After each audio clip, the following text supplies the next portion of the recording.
नमस्कार दोस्तों, आप सभी का स्वागत है आपके अपने YouTube चैनल श्रेष्ठ टीचर में।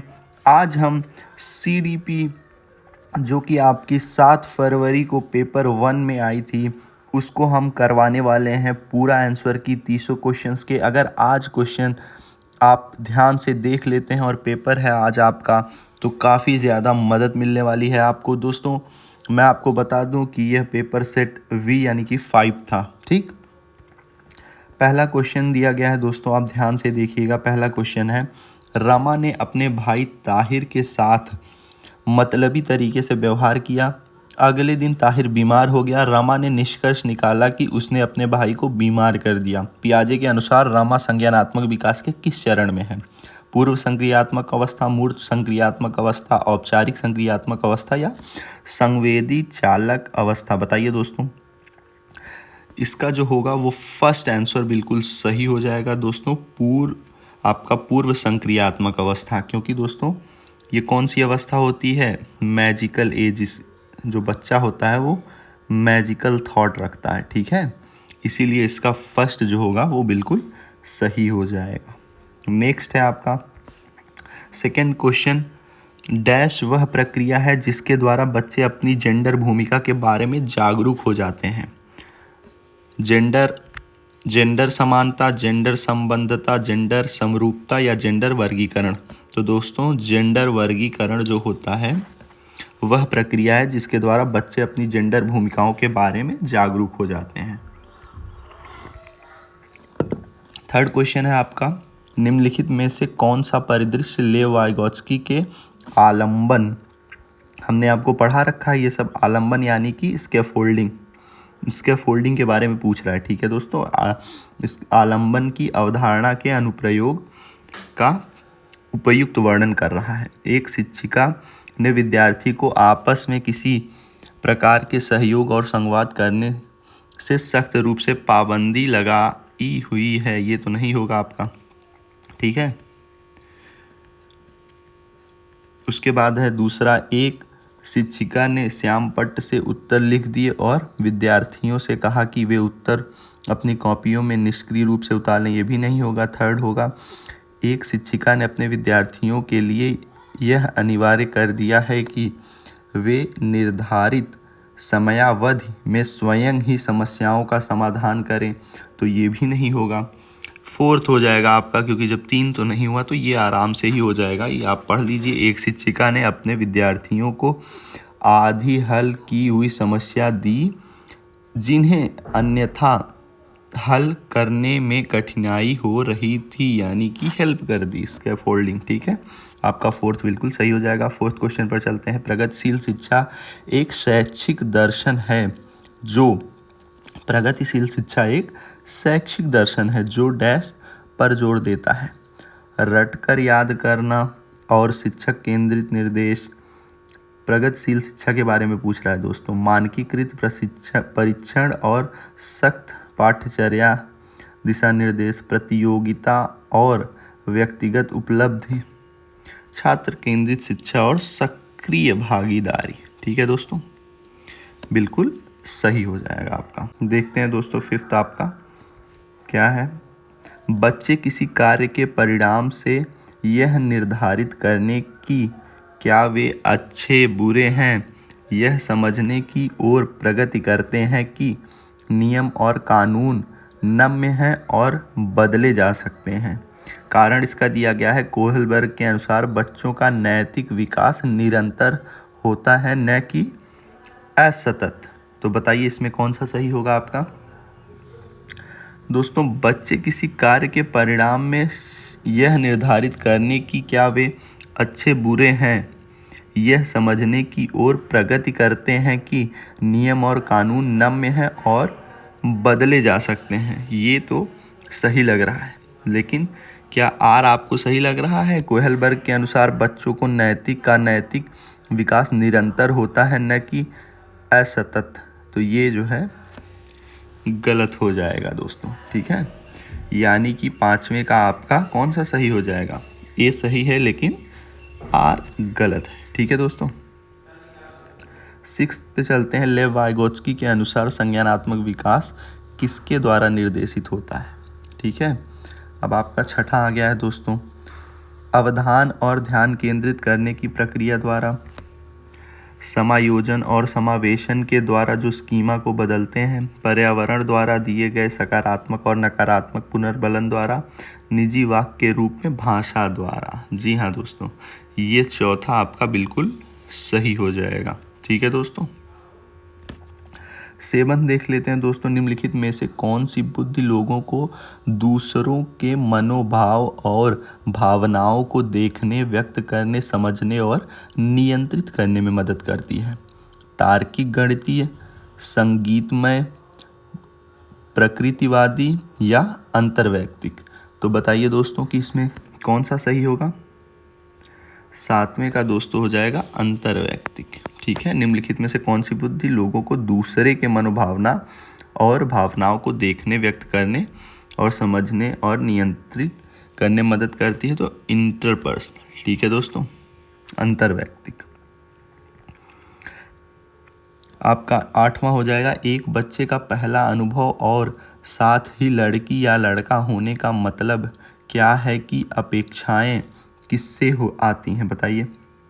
एक बच्चे का पहला अनुभव और साथ ही लड़की या लड़का होने का मतलब क्या है कि अपेक्षाएं किससे आती हैं? रिश्तेदार, पड़ोसी, परिवार या मीडिया? तो बताइए दोस्तों, परिवार से आता है। ठीक है, 8वां का आपका थर्ड बिल्कुल सही हो जाएगा। 9th है, रचनात्मक मूल्यांकन की एक आवश्यक विशेषता है। वर्ष के अंत में परीक्षण और परीक्षा, शिक्षार्थियों के लिए मूल्यांकन मापदंड का स्पष्टीकरण, वस्तुनिष्ठता प्राप्त करने के लिए मात्रात्मक साधनों पर ध्यान देना, शिक्षार्थियों को सापेक्ष पद और श्रेणियां प्रदान करना। तो बताइए 9th का कौन सा सही हो जाएगा? शिक्षार्थियों के लिए मूल्यांकन मापदंड का स्पष्टीकरण। ठीक है, रचनात्मक मूल्यांकन की एक विशेष आवश्यकता है कि शिक्षार्थियों के लिए मूल्यांकन मानदंड का स्पष्टीकरण होना। डिस्ग्राफिया के बारे में आपसे पूछ लिया है दोस्तों। ठीक है, लेखन वैकल्य है तो व्यक्ति विकार, शारीरिक अपंगता, अधिगमात्मक अक्षमता या तंत्रिकीय विकार?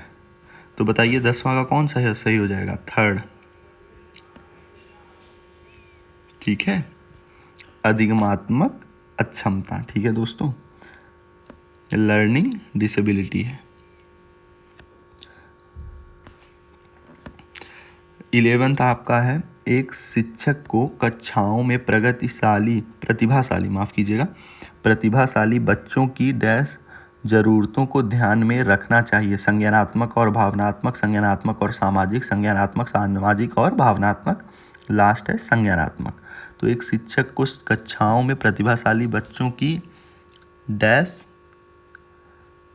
संज्ञानात्मक, सामाजिक और भावनात्मक यानी कि थर्ड जरूरतों को ध्यान में रखना चाहिए, बिल्कुल सही हो जाएगा। अब हम चलते हैं 12th पे दोस्तों। 12th आपका है, सीखने की अक्षमता वाले छात्रों को पढ़ाने के लिए निम्नलिखित में से कौन सा शैक्षणिक दृष्टिकोण के उदाहरण है? बहुसंवेदी रणनीतियों का उपयोग, सीखने के मानकीकृत लक्ष्य, लचीला और अनुक्रमिक निर्देश, कार्यों को छोटे छोटे भागों में बांटना। तो बताइए 12th का कौन सा सही हो जाएगा? 12th का आपका बहुसंवेदी रणनीतियों का उपयोग सही है। सीखने के मानकीकृत लक्ष्य, तो ये आपको बताइए सही लग रहा है? मानकीकृत लक्ष्य होना चाहिए, लचीला और अनुक्रमिक निर्देश भी होना चाहिए, कार्यों को छोटे छोटे भागों में बांटना भी चाहिए। तो ये आपका नहीं सही होगा, यानी कि फर्स्ट, थर्ड और फोर्थ बिल्कुल करेक्ट हो जाएगा आपका 12th ईयर का 2। 13 क्वेश्चन पर चलते हैं हम दोस्तों। 13 है, स्वलीन क्रम विकार के बारे में निम्नलिखित में से कौन सा कथन सही है? संवेदी एकीकरण और विनियमन स्वलीन क्रम विकार से जूझ रहे बच्चों की मदद करते हैं। स्वलीन क्रम विकार में मुख्य रूप से सुनने की क्षमता प्रभावित होती है। स्वलीन क्रम विकार से जूझ रहे बच्चे हर दिन नई उत्तेजनाओं के लिए प्राथमिकता प्रदर्शित करते हैं। स्वलीन क्रम विकार से जूझ रहे बच्चों में उत्कृष्ट संचार कौशल होता है, लेकिन याददाश्त बहुत कमज़ोर होती है। तो दोस्तों बताइए कि 13 का कौन सा सही हो जाएगा। 13 का फर्स्ट सही हो जाएगा, संवेदी एकीकरण और विनियमन स्वालीन क्रम विकार से जूझ रहे बच्चों की मदद करते हैं। ठीक है, अब आपका 14 चलते हैं दोस्तों। 14 में पूछ रहा है, समावेशी व्यवस्था में पढ़ाते समय यह महत्वपूर्ण है कि शिक्षक अपने स्वयं के अंतर्निहित और पूर्वकल्पित पूर्वाग्रहों की लगातार जांच करें। ये बिल्कुल सही लग रहा है आपका पहला। विशेष बच्चों को ज़रूरतमंद और दूसरों पर निर्भर छोड़ें। सभी शिक्षार्थियों के लिए समान पाठ्यक्रम और समान शिक्षा शास्त्र का पालन करें। तो ठीक है, लेकिन विविधता को प्रभावी शिक्षण में बाधा के रूप में देखें, ये भी गलत है। आपका फर्स्ट दोस्तों इसमें बिल्कुल सही हो जाएगा, 14 का 1। ठीक है, अब हम 15 पे चलते हैं। 15 असर्शन और रीज़न का होगा। 15 है, शिक्षकों को कक्षा में मुद्रण समृद्ध वातावरण बनाने के लिए विभिन्न प्रकार के बाल साहित्य शामिल करना चाहिए। कारण दिया गया है, साक्षरता सामग्री और साक्षरता अनुभवों से समृद्ध कक्षा प्रभावी शिक्षण के केंद्र हैं। तो बताइए दोस्तों कि इसमें आपका 15 में कौन सा सही हो जाएगा। ए और आर दोनों सही लग रहे हैं। ठीक है, व्याख्या कर रहा है कि नहीं कि देख लीजिए आप ध्यान से। शिक्षकों को कक्षा में मुद्रण समृद्ध वातावरण बनाने के लिए विभिन्न प्रकार के बाल साहित्य शामिल करने चाहिए, क्योंकि साक्षरता सामग्री और साक्षरता अनुभवों से समृद्ध कक्षा प्रभावी शिक्षण केंद्र है। तो ये दोनों व्याख्या भी कर रहे हैं। ठीक है, आपका फोर्थ बिल्कुल सही हो जाएगा। ठीक है दोस्तों, अब हम चलते हैं 16 पर। एक प्रगतिशील कक्ष में विद्यार्थियों के अधिगम को सुगम बनाने के लिए एक शिक्षक को निम्नलिखित में से किस प्रक्रिया पर बल देना चाहिए। निष्क्रिय रूप से प्रतिकृति, चिंतनशील सोच, आज्ञाकारी श्रवण, व्यवहार अनुकूलन। तो बताइए कि 16 का कौन सा सही होगा। चिंतनशील सोच। ठीक है दोस्तों, आप इसे इंग्लिश में जब देखेंगे तो रिफ्लेक्टिव थिंकिंग। ठीक है, 17 देखते हैं दोस्तों। रमन जो कि कक्षा 4 का एक विद्यार्थी है, एक प्रश्न को हल नहीं कर पा रहा है। यह देखकर रमन का शिक्षक उससे कहता है कि उसके मन में क्या चल रहा है। वह उसे बोलकर इस प्रश्न को हल करने की कोशिश करे। इस तरह का मौखिकीकरण सहायक है क्योंकि भाषा सोचने की प्रक्रिया को सुगम बनाती है। केवल अधिगम अक्षमता वाले विद्यार्थियों के लिए सहायक है क्योंकि उन्हें श्रवण प्रसंस्करण में कठिनाई होती है। अनुत्पादक है क्योंकि भाषा और सोच आपस में संबंधित नहीं है। तो ये तो गलत है। व्यर्थ है क्योंकि भाषा सोचने की प्रक्रिया में बाधा डालती, ये भी बिल्कुल गलत लग रहा है। तो 17 का कौन सा सही हो जाएगा। 17 का 1 आपका सही हो जाएगा, क्योंकि क्या है, सहायक है, क्योंकि भाषा सोचने की प्रक्रिया को सुगम बनाती है। बिल्कुल सही हो जाएगा। 18 देखते हैं दोस्तों। एक शिक्षक जो रचनावादी शिक्षा शास्त्र में विश्वास करता है के लिए आवश्यक है कि वह केवल सामाजिक सांस्कृतिक पृष्ठभूमि के आधार पर छात्रों के निर्णय लेने से बचे। उच्च स्तर के मौखिक निर्देशों को प्राथमिक शिक्षा शास्त्र के रूप में बढ़ावा दे। छात्रों के योग्यता समूह को बढ़ावा दे। विषय वस्तु को वास्तविक दुनिया से जोड़ने से बचे। तो बताइए दोस्तों 18 का कौन सा सही हो जाएगा। 18 का फर्स्ट बिल्कुल सही हो जाएगा।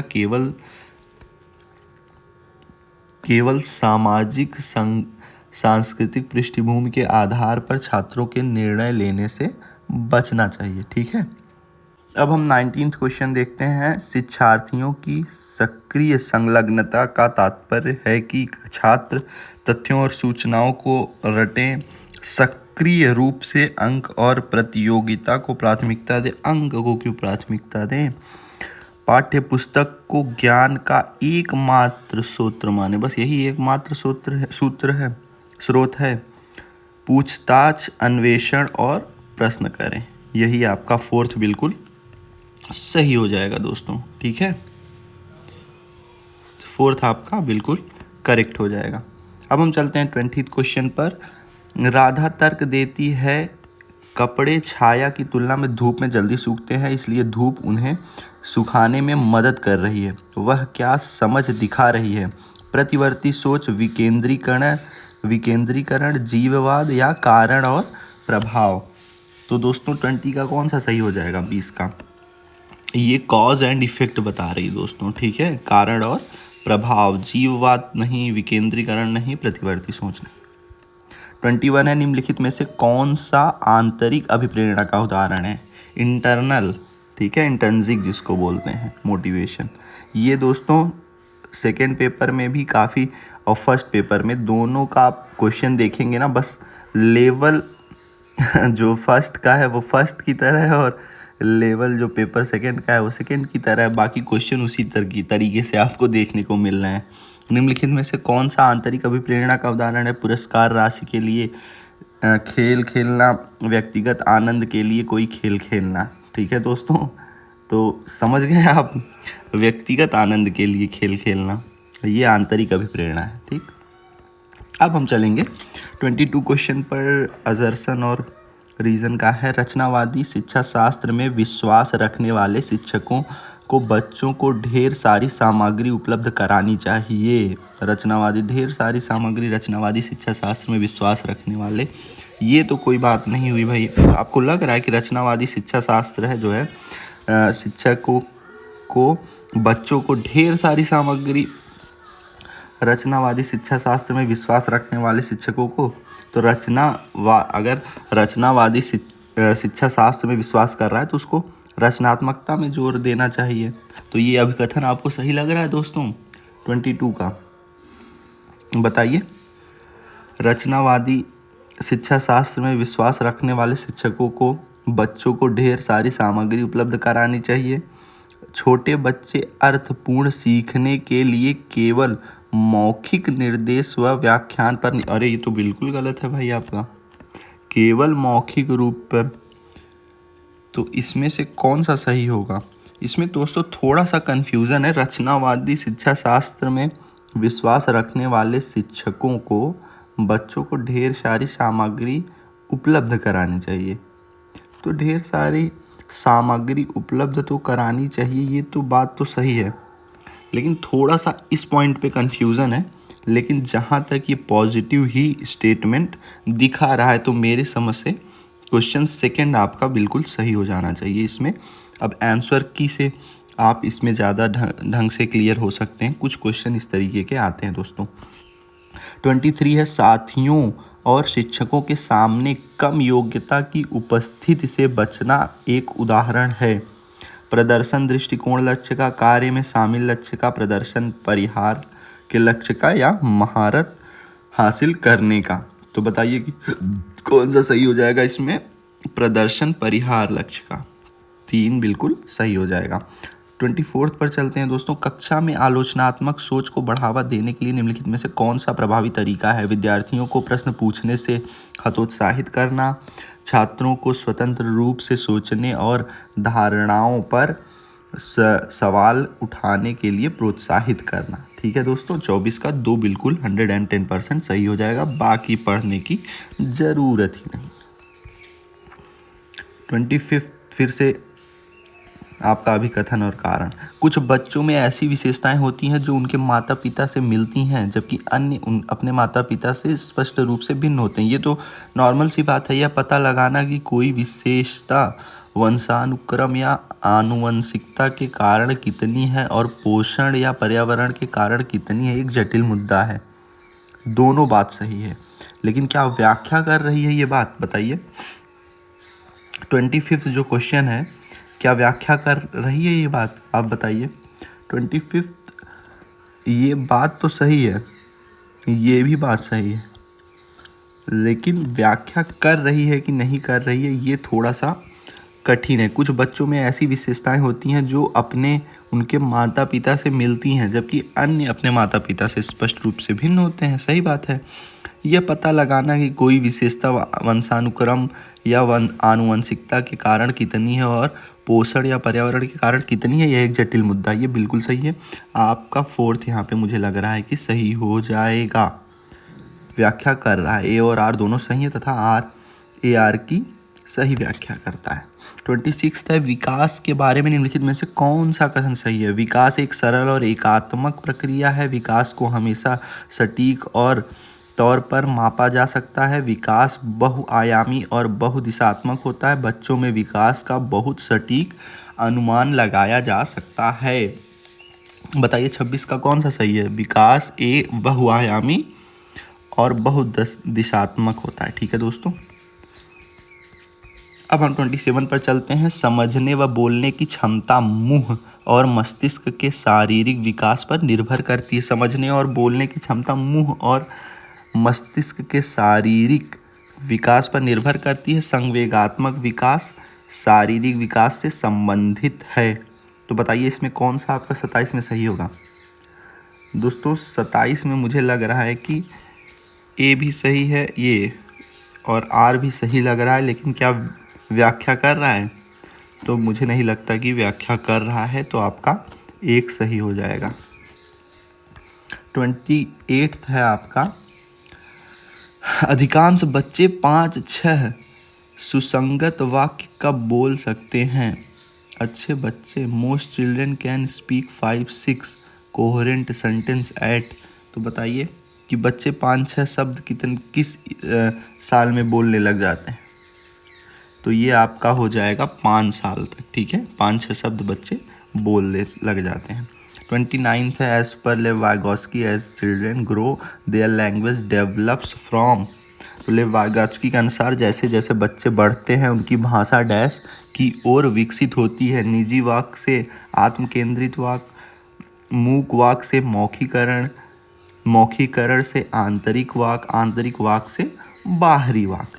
तो दोस्तों 29 का जो आपका है वो मौखीकरण से आंतरिक हो जाएगा। ठीक है, वाक पर thinking out loud to inner speech हो जाएगा। बिल्कुल सही। लास्ट क्वेश्चन है आपका दोस्तों, पियाजे ने संज्ञानात्मक विकास को किस तरह घटित होने वाला बताया है? 3 प्रगतिशील स्तरों पर 8 अवस्थाओं में संघर्ष के संकल्प के रूप में जन्म से लेकर वयस्कता तक निरंतर तरीके से 4 गुणात्मक रूप से विभिन्न अवस्थाओं में। तो आप सबको पता है कि जीन पियाजे जी ने 4 गुणात्मक रूप से भिन्न अवस्थाओं में बताया है।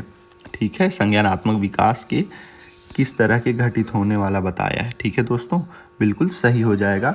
तो आपका 4। तो दोस्तों हमने ये 30 क्वेश्चन आपके CDP के करा दिए, जो कि पेपर फर्स्ट में 7 फेब को पूछे गए थे। ठीक है दोस्तों, उम्मीद है कि आपको ये वीडियो इन्फॉर्मेटिव लगा हो, और वीडियो देखने के लिए दोस्तों आप सभी का बहुत बहुत धन्यवाद। अगर आपने चैनल को सब्सक्राइब नहीं किया है तो प्लीज़ चैनल को सब्सक्राइब करके जाइएगा, ताकि आपको लेटेस्ट वीडियोज़ मिलते रहे। वीडियो देखने के लिए आप सभी का धन्यवाद।